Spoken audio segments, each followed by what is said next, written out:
Good afternoon student, मैं हमेशा गुप्ता आपकी हिंदी टीचर। स्टूडेंट क्लास में हिंदी में पाठ 22 महापुरुषों का बचपन पढ़ेंगे। चलिए चैप्टर को पढ़ते हैं। चैप्टर को पढ़ने से पहले पाठ का परिचय देखेंगे। हमारे जीवन में बचपन सबसे महत्वपूर्ण माना गया है। हमारे जीवन में बचपन का काल जो है सबसे महत्वपूर्ण माना गया है। इसी समय भविष्य की नींव पड़ती है। महान लोगों के बचपन में घटी घटनाएं प्रेरणा करती है। ऐसी घटनाएं बड़ी स्वाभाविकता से बाल मन को सही दिशा में ले जाने में अपनी महत्वपूर्ण भूमिका निभाती है। चलिए चैप्टर को पढ़ते हैं। पढ़ने के साथ साथ मैं एक्सप्लेन भी करूँगी, तो सही बच्चे ध्यान से सुनेंगे।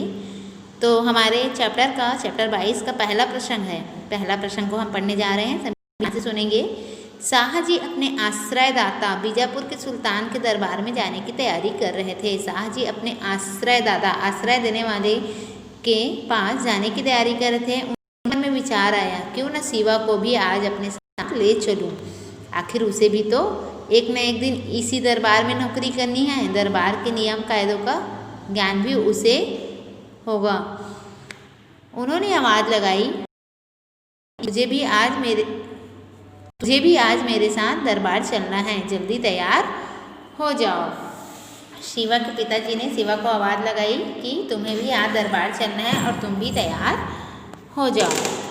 पिताजी के आज्ञाकारी पुत्र ने आदेश सुना, वह तुरंत तैयार हो गया। पुत्र दोनों दरबार में पहुँचे। शाहजी ने सुल्तान झुककर 3 बार कोर्निश की। शाहजी ने सुल्तान के सामने झुककर 3 बार सलाम किया। फिर वे अपने पुत्र की ओर मुड़कर बोले, बेटे ये सुल्तान हैं, हमारे अन्नदाता हैं, इन्हें प्रणाम करो। लेकिन निडर बालक ने कहा, पिताजी मेरी पूजनीय तो मेरी माँ भवानी है, मैं तो उन्हीं को प्रणाम करता हूँ। शिवाजी ने कहा कि मेरी पूजनीय तो मेरी माँ भवानी है, मैं तो उन्हीं को प्रणाम करता हूँ। पिताजी पुत्र की ओर आंखें तरेर कर देखा। पिताजी ने अपने पुत्र को गुस्से में देखा कि सुल्तान वो संबोधित करते बहुत ही विनम्र स्वर में कहा, हुजूर यह अभी बच्चा है, दरबार के तौर तरीके नहीं जानता, इसे माफ़ कर दीजिए। आगे बढ़ते हैं। घर लौटकर जब पिता ने अपने पुत्र को उसके व्यवहार के लिए डांटा तो उसने फिर कहा, पिताजी माता पिता गुरु और माँ भवानी के अलावा यह सिर और किसी के आगे नहीं झुक सकता। निडर बालक की बात सुनकर पिता भी सन्न रहे। तो इस तरह से हमें भी होना चाहिए कि हम अपने से बड़ों का हमें तो सम्मान करना ही चाहिए, लेकिन जहाँ पर जो गलत है उसको बोलना भी चाहिए।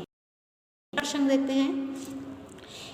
इस कक्षाएं लग रही थी। निरीक्षण के लिए शिक्षा विभाग के निरीक्षक आने वाले थे। नियत समय पर वे आए। एक कक्षा में विद्यार्थियों को उन्होंने 5 शब्द लिखने को दिए। उनमें से एक शब्द था कैटल। मोहन ने यह शब्द गलत लिखा। अध्यापक ने अपने बूट से ठोकर देकर इशारा किया कि आगे बैठे लड़के की स्लेट देखकर शब्द ठीक कर ले। मोहन ने नकल नहीं की। वह तो सोचता था कि परीक्षा में अध्यापक इसलिए होते हैं कि कोई लड़का नकल ना कर सके। मोहन को छोड़कर सब लड़कों के पद सही निकले। उस पर अध्यापक भी नाराज हुए, लेकिन उसने दूसरों की नकल करना भी न सीखा। बेशक हम गलत करेंगे वो ठीक रहेगा, लेकिन हम अगर नकल करेंगे तो वह हमारे ही भविष्य खिलवाड़ करना होगा। तीसरा प्रसंग में देखते हैं। विद्यालय लगा था, लेकिन एक कक्षा में कोई शिक्षक नहीं थे। उस कक्षा में कुछ विद्यार्थी बाहर टहल रहे थे, कुछ कक्षा में बैठे मूंगफली खा रहे थे। वे मूंगफली के छिलके वहीं कक्षा में फेंक रहे थे। शिक्षक कक्षा में आए और कक्षा में मूंगफली के छिलके बिखरे देखकर बहुत ही क्रोधित हुए। उन्होंने कक्षा में मूंगफली के छिलके किसने फैलाए हैं?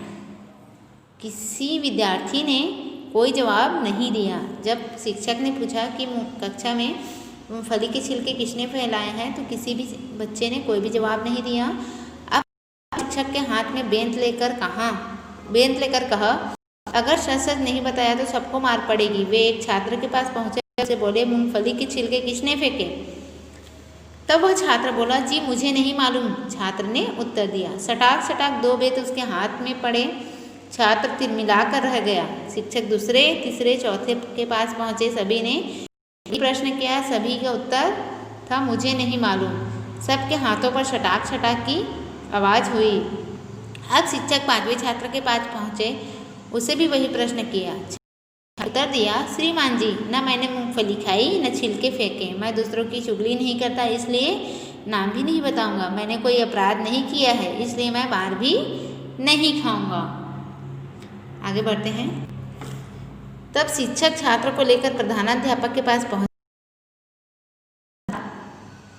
सुनकर बालक को विद्यालय से निकाल दिया। बालक ने घर जाकर पूरी अपने पिताजी को कह सुनाई। दूसरे दिन बालक को लेकर विद्यालय में पहुंचे तो जैसे पिताजी ने प्रधानाध्यापक जी से कहा, मेरा पुत्र असत्य नहीं बोलता, वह घर के अतिरिक्त बाजार की कोई चीज़ भी नहीं खाता, उसका आचरण बहुत ही सही है। मैं अपने पुत्र को आपके विद्यालय से निकाल सकता हूँ, किंतु अपराध होने पर उसे दंडित होते नहीं देख सकता। प्रधानाध्यापक शांत हो गए।